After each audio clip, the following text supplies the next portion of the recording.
Two men, same bank, same bait, same fish, moving under the same water. One of them goes home with an empty bucket and a story about how the fish just weren't biting. The other one fills a cooler. And the only difference between them, the entire difference, is a single count. 2 seconds. The man with the empty bucket felt the bite and struck. The man with the full cooler felt the exact same bite, did absolutely nothing, counted to 2 in his head, and then set the hook. One of them is fighting fish. The other one is fighting himself. Welcome to Forbidden Lures. Today we are not talking about a secret bait. We are not talking about a chemical, a scent, a galvanic trick, or a grocery store hack. Today we are talking about the single most expensive mistake in freshwater fishing, the one that costs you the biggest fish of the day, every single day, and you never even know it happened. You strike too early. You rip the bait clean out of the fish's mouth a half second before the hook ever touches flesh. And here's the part that should make you angry. Every instinct in your body, every base video you have ever watched, every reflex you have built over years on the water is training you to keep doing it. Stick with me, because by the end of this, you will understand exactly what is happening inside that fish's mouth in the 2 seconds after the tap, and you will never set the hook the same way again. Let me start with the thing nobody wants to admit. The fish are not the problem. The bait is not the problem. Your rod, your reel, your line, the 40-pound test, and the expensive hook on the end of it, none of that is the problem. The problem is the half second between the moment a fish touches your bait and the moment you yank back on the rod. That half second is where most bank anglers in this country quietly lose the fish of a lifetime. And to understand why, you have to understand something the tackle industry has zero interest in teaching you. A big fish does not bite your bait, it inhales it. Forget everything those glossy base shows taught you about the explosive smashing strike. That is one kind of fish, in one kind of mood, in shallow warm water. The fish that actually win you the day, the big carp, the channel cat, the flathead, the slab crappie sitting tight to a brush pile, they do not attack like that. They are suction feeders.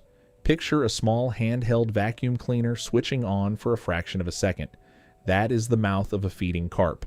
The fish drops its lower jaw, pulls the floor of its mouth sharply downward, and that motion creates a vacuum that pulls the bait in from several inches away. Water rushes in, the bait rides the current straight through the lips, and the whole thing happens in the time it takes you to blink. Now here is the part that matters. Once that bait is inside the mouth, the fish does not swallow it. Not right away. It tastes it. It rolls the item around on a sensory pad on the roof of its mouth, testing the texture, the density, the chemistry. A fish has more taste receptors in 1 square inch of its mouth than you have on your entire tongue. In that instant, it is asking a single question. Is this food, or is this a trick? If the answer comes back wrong, if it feels hard plastic, or strange resistance, or the dull weight of a hook, the fish spits it out in under half a second. Game over. You never even saw it on the rod tip. But if the answer comes back right, if it tastes like food, because it is food, the fish holds on. It starts to process. And then it does the one thing that gives you your window. It lifts the bait off the bottom and turns to move somewhere safe to eat it.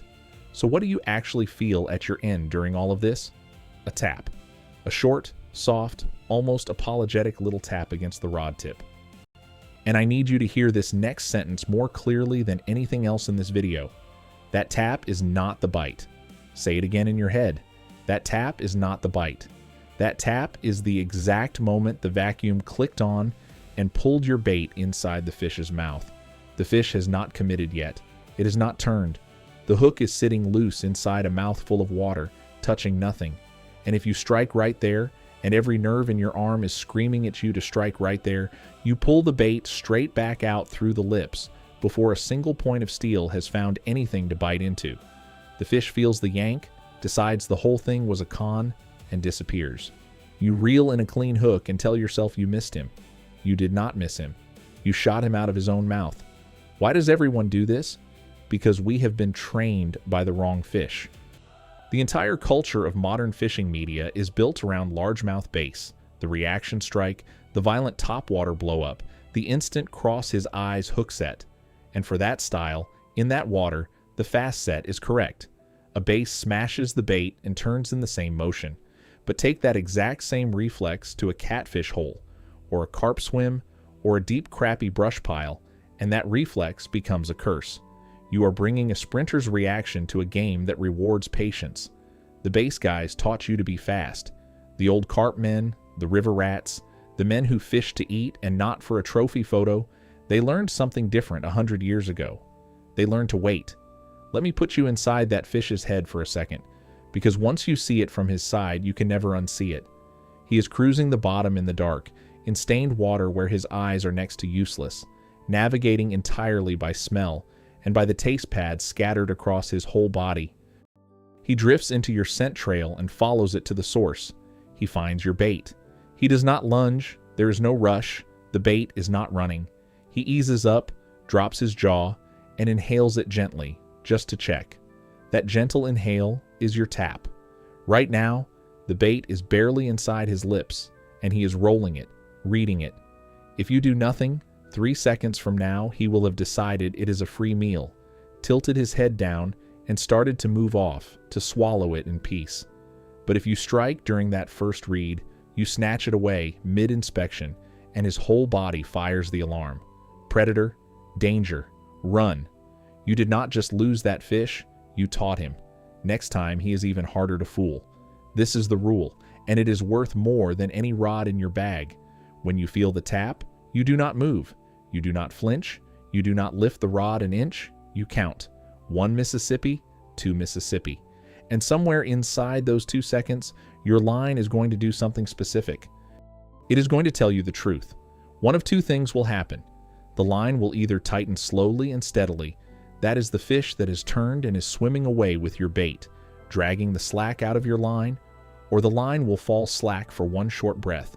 That is the fish that has lifted the bait off the bottom and is sitting there, committed, working it deeper into its mouth. Either one of those signals is your green light, a slow tightening or a sudden slackening. Both mean the same thing. The bait is now deep inside the mouth, past the lips, past the first taste test, and the fish has decided to eat. Now, and only now, you set the hook. And when you set with everything.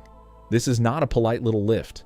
Rod tip up and over your shoulder, full commitment, drag screwed down tight. If you did the count right, the hook is already buried in the meat at the corner of the jaw, the toughest, safest place to hold a big fish, and the drag will be screaming before the butt of the rod is back to your hip. 1 tap. 2 Mississippi. Set. Burn that into your muscle memory. It is the single most valuable thing you will ever learn about putting big fish on the bank, and it does not cost you a penny. Now there is a piece of gear that does half of this work for you, and the old-timers swear by it for exactly this reason. The circle hook. A circle hook is shaped so the point turns inward, back toward the shank. You cannot really set a circle hook the way you set a normal J hook, and that is the entire point. With a circle hook, you do not strike at all. When you feel the tap, you wait, you let the fish turn, and then you simply lower the rod, let the line come tight, and start reeling. As the fish moves away, the hook slides along the inside of the mouth, finds the corner of the jaw, rotates, and buries itself exactly where you want it. The fish hooks itself. The circle hook is, in a way, a mechanical version of the 2-second rule. It forces you to be patient, because striking hard actually drags it out of the fish's mouth before it can rotate and grab. If you struggle to control that striking reflex, switch to circles and let the geometry save you from yourself. Let me break this down by the fish you are actually chasing, because the timing shifts. Channel cats and blue cats are confident feeders. They tap, they turn, they go. With cats on a circle hook, you can almost ignore the early taps entirely and wait for the rod to load up and bury itself, the classic catfish slam, where the whole rod tries to leave the holder. Flatheads are different. A big flathead is an ambush predator that takes live bait with intent, and when a flathead commits, you will know, but you still give it that beat to turn before you come tight. Carp are the masters of the soft take. A carp will mouth a bait, sit, test it, and a panicky angler will strike at every twitch and spook the whole swim. With carp, patience is not optional, it is the entire game. And crappie, Light biting slab crappie give you the subtlest tap of all, a tick you can barely feel, and that extra half second on the hold is the difference between a full live well and a long quiet drive home. Here is something else that should change how you think. The bigger and older a fish is, the more careful its take. A small dumb fish eats fast and reckless, but the 50-pound flathead, the 20-pound carp, the fish that has survived 100 hooks and 1,000 baits, that fish takes slow. It tests longer. It holds the bait and feels for anything wrong before it commits. Which means the bigger the fish, the more that 2-second rule matters. Strike fast, and you will catch the little ones all day, while the giants taste your bait, find it suspicious, and drift away untouched. Wait, and you start putting the old smart ones on the bank, the exact fish everyone else on the water swears do not exist. Your rig can either fight you or help you here. If you fish a heavy fixed lead, the moment a big paranoid fish feels unnatural weight pulling against it, it drops the bait and does not come back. Run a running lead instead. Let the main line pass freely through the weight so the fish can pick up the bait and move off without feeling resistance for those critical first seconds. Keep a little slack, watch your line, and let the fish tell you when it has truly taken. Set your bait so the hook point sits just proud of the bait, not buried so deep it cannot find flesh, not so exposed the fish feels metal on the very first taste.